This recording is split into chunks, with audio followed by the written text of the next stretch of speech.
Welcome to Athletes to Entrepreneurs, the Alumni Journey. I'm Rob Finkelstein, founder and CEO of Alumni Direct. We've created a platform to help alumni, and whether it be athletes, whether it be just people in fraternities, sororities, business alumni, or college alumni, to find a place where they can network and connect and help each other out. And one thing that we're pretty passionate about is in the sports, and we've created this show to teach and inspire athletes that there is life after sports. And we interview former athletes and just always love to hear their stories and how they can show other athletes what they can do when they're done with their playing career. Today, we're so excited to have Jordan Parise on with us. He is a former college hockey player at North Dakota. He was a professional hockey player, and now he's transitioned into the world of medical sales. Welcome to the show. Thank you very much. I appreciate it. Thank you for having me. You're welcome. My pleasure. So I always ask everybody, talk about playing sports growing up and kind of how that shaped you, like leading up, let's say, through high school. Very loaded question, but I would say that, as I transitioned away from sports, I didn't really understand where all of these things that I had learned in youth sports, professional sports, college sports, how those things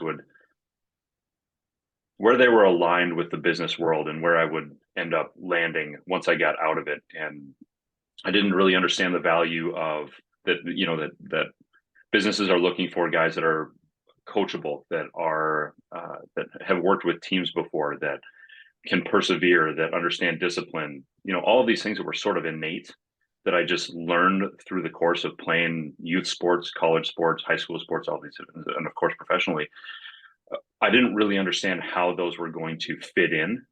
And you realize very quickly, especially in sales, there is a market for those types of people. It's just a matter of really understanding when you're transitioning away that those are the things that these high performing places, that's exactly what they're looking for.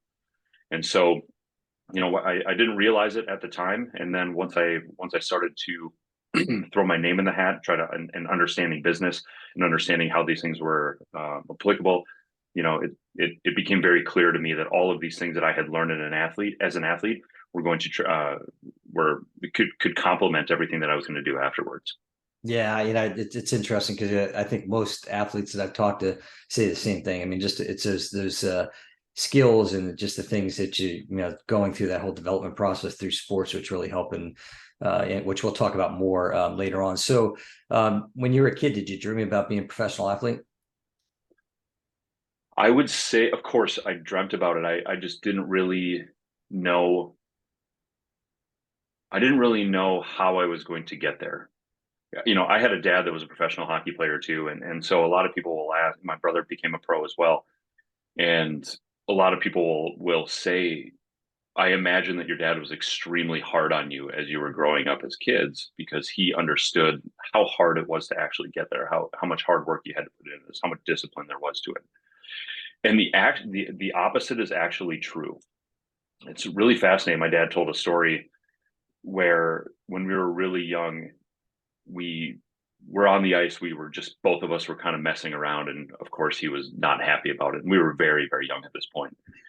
And he got in the car and he tore a strip off of both of us. And so both of us are in the back of the car, we're crying and everything like that. And we were getting yelled at by our dad for screwing around.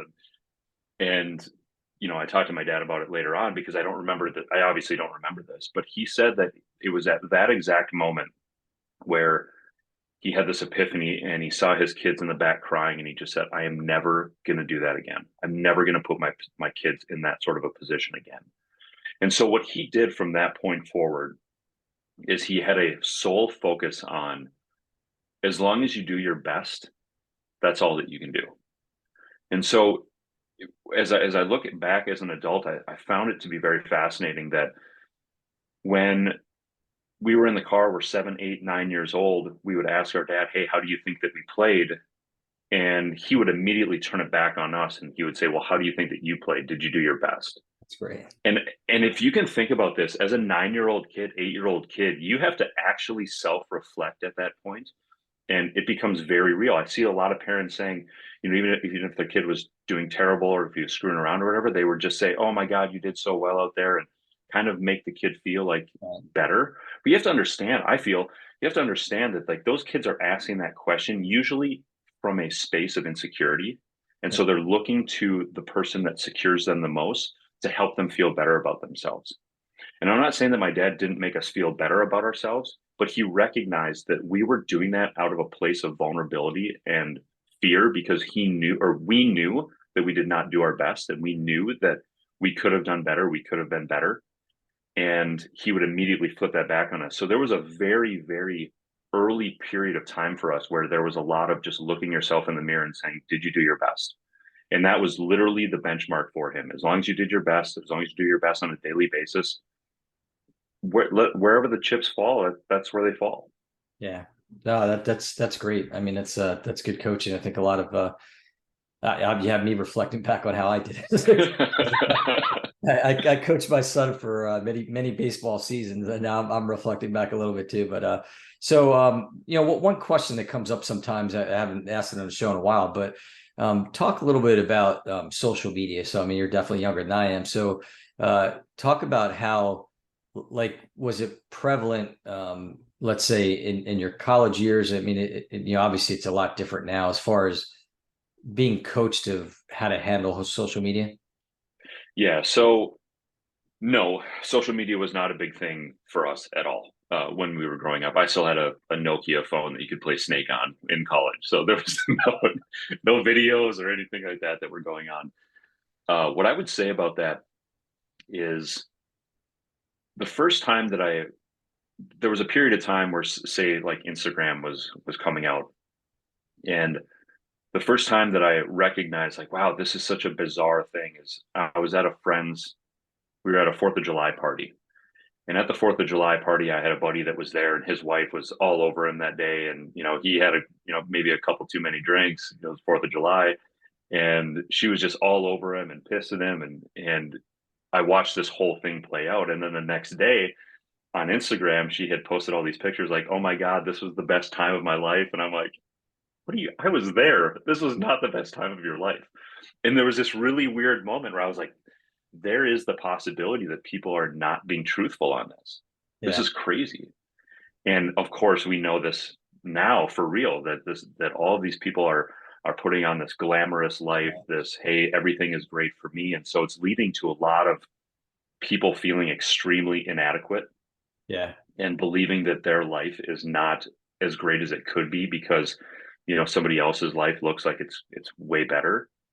And so over the course of my life, I've been very interested in different forms of psychology and philosophy and things like that. And one of the things that really stuck out, or a couple of different things that stuck out to me were, number one, being 1% better every day. And so however that plays out is how it plays out. And really that just comes down to comparisons. A lot of people will say, like, well, I don't have that life that person has, and so my life is inadequate and I can't ever get to that point. There's a psychologist named Jordan Peterson who I really enjoy reading, and he had a book called 12 Rules for Life, and one of the things that he wrote in there was compare yourself to who you were yesterday, not to who somebody else is today. And so I think that there's a lot of people that are sitting there and making these comparisons. And if you look at some of the data and the stats right now for young kids, suicide rates are higher, and depression is higher, and anxiety is higher. And I don't believe, number one, I don't believe that Instagram was built, or any of these social media companies were built to be malicious. I think that these social media companies were built to connect people and to lessen the amount of time that it was going to take you to reach somebody, enhance your creativity by seeing what other people are doing. I really believe that these companies the philosophy was great in the beginning, but when you build something and it starts to run and it starts to gain traction and gain momentum, it's really hard to slow that and kind of get it back on the tracks. And you just have to let it play out however it plays. Yeah. And so go ahead, please. No, I was going to say that because I know, like, even I've told my kid, you got to watch what you put in writing, because you've seen, especially because it's more prominent, I guess, in athletics, you see like some of these things that some of these kids did and said when they're in high school. they kind of come back to bite them, in their, whether they're collegiate athletes or professional. I mean, anybody for that matter. It doesn't really matter whether you're an athlete or not, but it's just, Yes. We had a general manager. So I signed with the New Jersey Devils, and there's a very famous general manager that works under them, named Lou Lamoriello. And Lou Lamoriello was the only thing that man cares about and cared about is the team. And are there any things that can fracture the team? And he looked at social media and viewed it as, this is something that can fracture the team. So he said, nobody can use this. Nobody can use Twitter. Instagram wasn't available at that point. Get off of Facebook. Don't write things. All of this stuff. And it was some of the best, and for me, I'm not like an extremely vocal person when it comes to, I want to put my life out there. I'm not really saying much. I just kind of, again, like, I compare myself to who I was yesterday, and I don't throw stuff out there. I don't preach. I don't do anything. And not that any of these things are bad. It's just, from a very early age, my dad said, hey, just under the radar, do your best, and just be a good teammate, be a good guy. Like, that was it. And I just saw that some of these things were leading to people. There was tribalism that was going on. There were people that were saying things that were maybe inappropriate. And then you look back now, times have changed. What people can say has changed. And so you're absolutely right. Something that somebody said 15 years ago that was totally fine is now looked at like, we need to crucify this person for that. And it's crazy. It is. So I'm going to fast forward to college. So one of the things that we talk a lot about is, ultimately athletes, whether it's out of college or professional sports, they're going to have to transition out. So at North Dakota, did they have any kind of like programs working with the athletes, kind of looking at more of the big picture? I mean, obviously you're playing your sport, but were there things in place to say, hey, maybe you should look at this, and where you start getting into the financial literacy or mental health? Did that happen when you were there? Or if not, is that something that's happening today that you know of? So I'll put it this way. I don't think so. However, I will say that my sole focus was to become a pro. And so if somebody told me something, I don't know. They may have said, make sure you're careful with your money. They may have said, take care of your mental health. They may have said this stuff, but I don't remember it. It certainly wasn't one of these things where they saw that there were going to be some athletes that ended up carrying on their careers that were likely not going to go into the business world, quote unquote, that were probably going to stay in sports. And I don't remember any sort of true instruction on how do we manage this.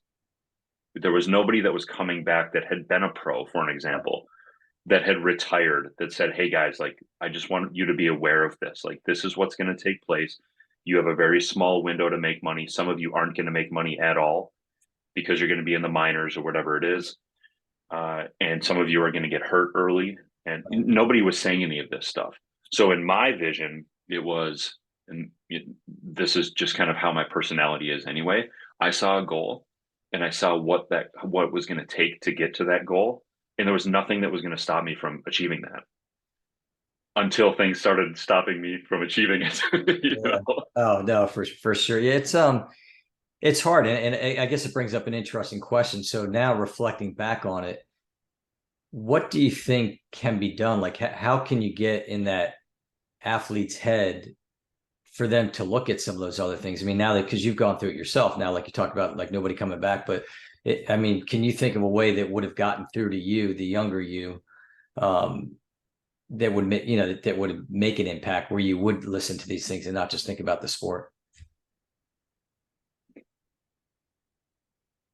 I don't know. And the reason I don't know is because once you become a pro, your influences become different.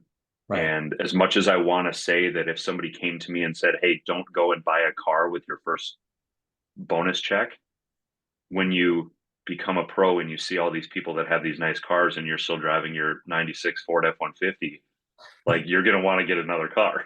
Yeah, that's true. And so I remember my brother that went through that. He had signed his contract, and at the time he had a Pontiac G6 or something like that. So it was like the sportier version Yeah. of a Pontiac, if you can get to that point. Yeah. And I thought it was a cool looking car and everything like that. I mean, and he drove out to training camp and saw what everybody else had and said absolutely not. And I think he drove that car back, or I can't remember. Maybe he just bought another car instantaneously and went and got like a Chevy Avalanche or something like that to make it. Now he's a part of the group. Yeah. So I think that there are influences. You have to understand that a lot of these guys are driving really nice cars, have been in the league for 15 years and have 30 Yeah. million in the bank. But at that time, you don't look at that. You just say, I just want to fit in any way that I possibly can. Yeah. And That I don't makes, want to be this outlier that isn't a part of the team. I just want to fit into the group. yeah. Yeah. So I wish that they could come up with something, even if it was somebody like myself that has, now I went through the professional ranks, then I went into corporate America, and just being able to sit there and have an honest discussion with them, but not just come in one time and then leave. You got I can't, like, you can't have that. I think that you have to have some guy that is able to build rapport with right. these kids and come back, have like six different sort of conversations that you can have with them. So every time you're coming back, the first time they're not going to ask any questions. The second time they'll recognize you and be like, hey, remember when you talked about this last time? And by the third or fourth time, you're going to have an open dialogue with them of like, hey, this is what we talked about the last time. This is what we talked about the first time. What did you, and give them homework in a sense of like, how does this stuff look for you? Give them homework on like, what is actually going on with paying taxes? Yeah. What happens there? And all of a sudden you start to realize like, oh, I made, 100 grand last year, but I don't have any money. Why don't I have any money? Because you lost half of it to the government and you spent the rest on toys and things like that. And you're like, wow, I thought $100,000 was a lot of money at one point. Yeah.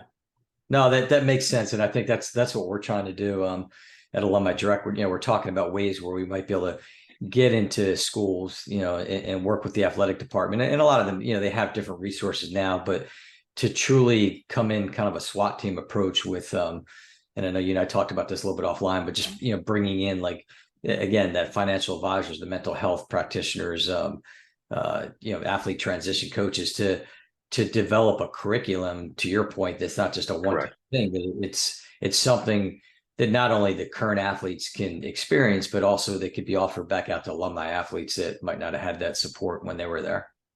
Absolutely. I have a friend of mine that is in financial sales or financial services, however, financial advisor. And so he talked to me, he's been doing it for like 2 or 3 years. And so he asked me, what do I think about it? And I told him exactly that. I said, what if I'm you? He was a former Division I athlete as well. I said, if I'm you, I'm going to every college that I possibly can and sitting down and talking with these people and talking with the athletes and giving them your card and just saying, listen, there is going to be a time where this is going to be of value to you. I know that it's not valuable to you right now. And I told him, just play the long game. You won't get a call for 4 or 5 years, but then all of a sudden the fruits of your labor will start to come out and people will realize like, wow, I'm making 60 grand. I'm making 70 grand. I don't know what I'm supposed to do with my money, but I remember that there was this guy that came and talked to me one time. What is that guy's name? And if you could become the youth or the collegiate athlete or the early professional athlete financial advisor, Yeah. and just, hey, you're making 60 grand in your first job.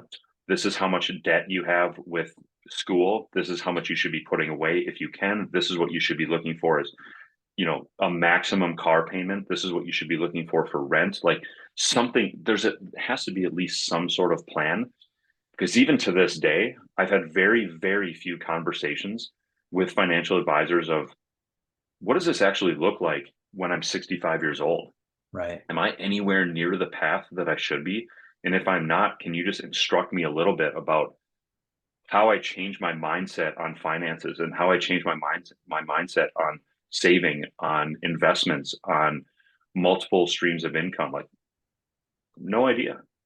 Yeah. And it kind of leads into my next thoughts. I talk a lot about NIL, name, image, likeness, and that's one of the big issues with that. But kind of give me your thoughts on that, like pros and cons. Well, I will go on the record and say that I think that the schools make more than enough money to pay their athletes. And so it's unfortunate that we've gotten to this point that these kids need to figure out a way. They're going into extreme amounts of debt right away, and they're not getting paid. They are doing in many times more work than a regular student athlete without the a regular student without the ability to work on the side. Because if you want to be solely focused on your craft, Right. you have your school that you have to be focused on, and then you have your sports that you have to be focused on. And you can't be doing this and expect to be effective across the board if you are now going and working a job until midnight just so you can start paying things, because now you're not sleeping, now you're not doing things, just collectively you are not going to be able to perform well. So when it comes to NIL, I don't know where this ends up. I think that it's good for kids, but I don't know where it ends up, because it comes back to the same thing that we were talking about again at the beginning about this fantasy life that Right. is created by social media. And so what gets clicks? Well, it's not me sitting in my dorm room saying, "Hey, I'm doing my history homework today." What gets clicks is, what can I say that is borderline? What can I do that's borderline? If I'm a female or a male, it doesn't really matter. And I start to remove my clothes to start getting more people to like me, or to increase the amount of people that are following me. This is a bad path, Yeah. but that's the path that we are more inclined to follow. We follow extremes. We don't follow normal random people. We follow who are the outliers, who are the extremes of these things, and it just becomes, how can I become more extreme? Yeah. Yeah. So that's where I see that. I don't see it going in a good direction, but I do think that student athletes should get paid. Right. And again, how do they get paid? How do you determine who gets paid? Is it performance based? Okay, maybe that's something to take into consideration. Yeah. But then maybe you have a situation where somebody doesn't play very much at the University of North Dakota, and now you have guys, females or males, transferring schools. And now Yeah. you have to deal with that, everybody jumping around all over the place so that you can become a star Right. somewhere else. So I haven't thought through it. I'm just spitballing right now, and I don't see where this ends up being a net positive for everybody. Yeah. I think, I've talked to some other people that, were played a long time ago, so it wasn't around back then. I mean, you hear all stories too about how donors and paying money and stuff like that, different version of NIL back then. But I think there's definitely positives and negatives. I mean, it's the athletes, it's great that they have the opportunity to get paid, but then, the flip side might be, and I'll always say this, is just that, as a young person, not knowing what to do. I mean, you brought it up before. It's like, okay, all of a sudden you have a windfall of money. Well, you have to pay taxes. You have to do this, this, and this. And it's not just athletes. It's anybody young. I mean, they just, you need to learn. So one of the things, obviously with Alumni Direct, what we're trying to do is, facilitate and create those networking, the connections amongst alumni. When you were at school, did the athletes, and I'm not just saying specific to hockey, but I guess North Dakota athletes in general, did alumni come back at all and, try to work with the athletes or talk to the athletes, not in a stance of like, the sport itself, but more like the education or the, kind of the mentoring type thing? No, we never had that happen. I don't remember one alumni coming back, except for maybe some guys that were looking for contracts and skated with us. So we had a couple of guys that were, maybe on professional tryout contracts or whatever it was, and they were trying to find a job either in the United States or overseas. And so they would come and practice with us, but it was never like in an educational way. It was, I just don't have a place to play right now. And I can always rely on going back to my school or going back to where I came from to help me with this window of time where I don't have anything to do from an athletic standpoint. And this might be exclusive to hockey. I can't remember. I can't imagine that there's a guy that's a third year professional football player that's going to come back and play with the football team. But then again, I don't know. I just remember with hockey players, there were guys that would come back but to answer your question, no, there was nobody that was coming back and assisting us in Do any you way. see that now at all? Like, do they ever reach out to, like, say you, for example, to come back and talk to the athletes? No. Anytime that I get somebody reaching out to me from the school, it's, can you give us money? Yeah, unfortunately, that seems to be Yeah. the whole thing. So, We well, made a lot of money off you when you were here, but we'd still like more money from you now. yeah, absolutely. Yeah, no, I agree. I've had many of those conversations. So, kind of still along that whole alumni trail, so to speak, kind of fast forward. And we've talked a little bit offline, but talk about from a professional athlete standpoint, is there support coming back out and not just having like golf events and things like that, but again, all this stuff that we're talking about. So from the schooling or from No, from professional like a sports? like professional, like the NHL or like, I mean, that's your, No. like, NBA. So right. So for me, I was fortunate to sign an NHL contract, but never played in the NHL per se, except for a couple of exhibition games. But so the NHLPA for me was the NHL Players Association Right. was a non-factor. I worked with the PHPA, which is the Professional Hockey Players Association, Okay. and no, same thing. I mean, it's hard. I would imagine that it's hard for them to gain any traction on reaching out to people who feel that they don't need help, That's or who feel as though they're not one of the people that need help. So for me, for an example, of course I mean, still to this day, there's still struggles with the end of my career and finding an alignment with true self and where am I supposed to go. And I always have this underlying angst of there has to be something more that I'm supposed to be doing. I can't just be a medical device rep. There has to be a way that I'm supposed to be doing something bigger. right. Um, I've talked with a lot of guys, and a lot of guys have this same feeling. But there's never been a time where I felt that it was the PHPA that was going to help me solve this problem. I never felt when I spoke with them when I was still an athlete, I never spoke with them and felt like, okay, when I'm done, these are the people that I'm supposed to go and talk to about this transitional period. Number one, you don't think that transitional period is ever going to come. Number two, you play in a sport full of extremely, extremely intense and high ego people where we don't need help. Yeah. I don't want help. I don't need help. I'll figure this out on my own, which is exactly what happens to you as a professional.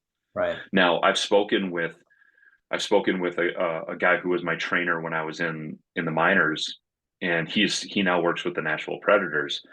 And I asked him, I spoke with him about a year ago, and I said, what is the difference between the athletes now and the athletes then, or when I was playing? And his first thing was, there are guys that are much more prone to asking for help than there were when you were playing. That's good.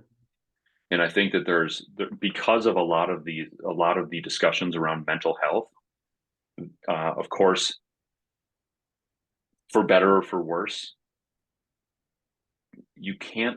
there are certain things you can and you can't say to kids anymore. You can't be as hard on them. You can't tear a strip off of them and tell them that they're a piece of garbage or whatever it is. Like, you can't do those things anymore. Yeah. And so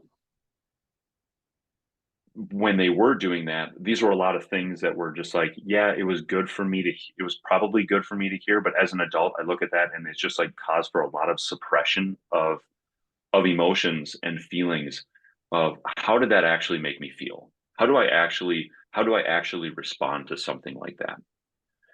And because didn't happen as much with the players that are now playing, they're more prone to the hands have been opened up to them to say, if you have any issues with mental health or if you have any feelings of things, you have people to talk to. when I was playing, we had somebody there, but that person was employed by the team and worked in the rink, and we're like, we're definitely not going to go talk to that guy because he's just going to report directly to the coach right after we go and we talk to him. So Yeah. there was like no trust with this at No, all. no safe place. No, Yeah. Yeah. no. So talk a little bit about the transition. So, I guess in a sense you've really gone through two, and maybe one less hard as the other, but like talk about your transition out of college sports into professional, and then ultimately your transition out of professional sports. So college sports, I really felt as though I was a part of something bigger than myself. And maybe this is a part of not getting paid. Because I noticed personally when people started getting paid that it became more about me and less about the team. Um, and so I found in college, we were all on the same page. We were all towing the same line. We were all, rowing the boat together, and we were all going to the same place. When you become a pro, all of that stuff changes really quickly. And I tell people that signing a professional contract was probably the most anticlimactic moment of my entire life, because I truly felt when I was growing up that if I could just do this, then my life will be complete. And I did it, and it was very empty. I was like, this is the strangest thing. Wow. And all of it, and then it just became, you're just a hockey player still. Yeah. You're with a different team. The only change is now you're getting paid. Yeah. That's the only difference from what you've been doing. So I was very floored at what it was to become a pro. And I'm not saying it's good or bad. It was just very, very obscure to me at that time. So then I went through a couple of years, and you go through injuries, and I also found when I was in college, if somebody got hurt, they were immediately like, we have an investment in you, a Right. 4-year investment with you, and we're pulling you out right now. And we are addressing any needs that you could possibly have to get you back to 100%, because we have you from a financial standpoint, both with schooling as well as with sports, but we have a commitment to you. I found in pro, since they're paying you at that time, they're going to try to milk out whatever they possibly can from you. And then all of a sudden you see at the end of the season, like, oh, this guy had surgery. Like 30 people from this team had surgery. This guy had surgery. So they're going to try to milk everything they possibly can out of you. That was another thing that I found very bizarre. Like, what do you care about? Do you care about the team? Do you care about the finances? Do you care about me personally? And then it comes back to the mental health thing. Like every time that I would go on the ice, I tore my labrum in my second exhibition game, or my third exhibition game of my second year, in my hip. I knew something was wrong. And I kept going to the team and saying, hey, something's wrong with my hip. I need to get an MRI. No, you're fine. It's your groin. We'll just rehab that. So I'd Jeez. rehab my groin. Nothing happened. Oh, it's your hip flexor now. I know what it is. You have a tight hip flexor, so we'll fix that. Oh, it's your hamstring. Oh, it's your glute. In the meantime, I know deep down there is something that is seriously wrong right now that is not being addressed. But I am at the whim of whatever the team tells me that I can do, unless I pay out of pocket to go and get an MRI done or whatever it is. Right. Whatever they tell me to do is what I have to do. Yeah. In the meantime, if you look at my stats from that year, like they are constantly declining. I'm losing games. I'm not playing well. I'm still hurt. I don't have anybody to talk to about this. And finally, when I went to the doc, they finally said, like, okay, something must be wrong here. I'm like, yeah, I know. And I went to the doctor, and he took an MRI arthrogram so that they inject dye into the socket so they can see all the soft tissues of what's going on. And the doctor said, listen, it's been a long time since I've seen something this bad. Wow. And there was this huge weight that was relieved from my shoulders, but there was also this like, why didn't somebody just listen to me? Yeah. Why didn't I have somebody that was actually caring for me? And it really it was another one of these light bulb moments where I was like, you're kind of on your own again. As much as you want to say that you're a part of this team and a part of this club and that they care for you, I don't know if they do. And then I also noticed that at the end of my career, at the end of my professional career, I mean, professional teams are just trying to cut bait with you as quickly as they can. I had a friend of mine who also was injured. He ended up hitting his head on the essentially the dasher, and skull fracture, orbital socket fracture, all these different things. It was the last game he ever played. And I talked to him about it, and he said it was crazy how quickly the team was just like, okay, let's get you what you need and get away with you. Like, we don't want to. And in the meantime, he has years and years and years of rehabilitation that he needs to work on, that he's no longer under contract. He has a family now. He still has headaches. He still has vision problems, but he has no affiliation with the team anymore. And the team isn't calling him and say, hey man, how you doing? Yeah, that's sad. That's really sad. So let's to kind of wrap up, give some quick advice, because you've had now success, which we'll talk about that in a minute, but give some advice of transitioning out of the sports, like how to, your ideas of ways to maybe make it better. Yeah. So I think that even beforehand, you need to take some time to find some clarity on what it is you even enjoy.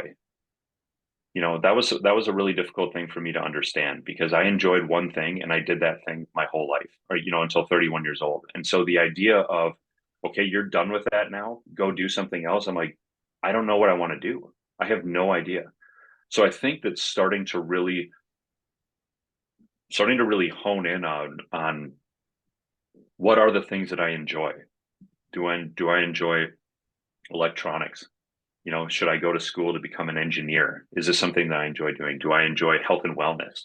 Are there certain companies that I can attach myself to that are within health and wellness? Do I love the human body? Should I go into medical device sales? Do I love insurance? Are there things that interest me? And then just start learning about those. And you will find out, I either like this or I don't like this, but it will at least smooth the time frame of when you're done playing, the day that it says you're over or you're done.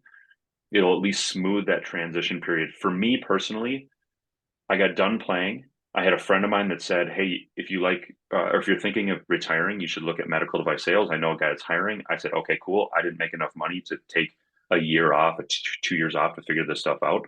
So I just jumped right into medical device sales. Fortunately, the human body is super fascinating to me, but there's still this ongoing thing in my mind.